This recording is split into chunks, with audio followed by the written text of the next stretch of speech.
Hey everyone, welcome back to my YouTube channel. In this video, I'm going to show you why is Telegram people nearby not showing. So if I open my menu, you can see there is no people nearby option.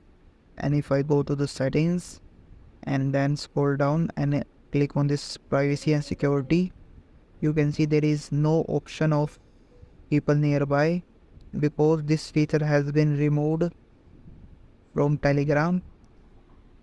So if we go to Google and search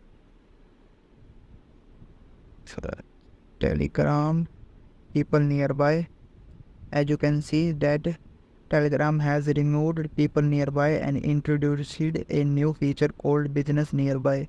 They removed this feature because the spammer and the bot were abusing and overusing this feature to scam people, so they have removed this feature and introduced a new feature called business nearby. So if you found this video helpful, please like this video and subscribe to my YouTube channel.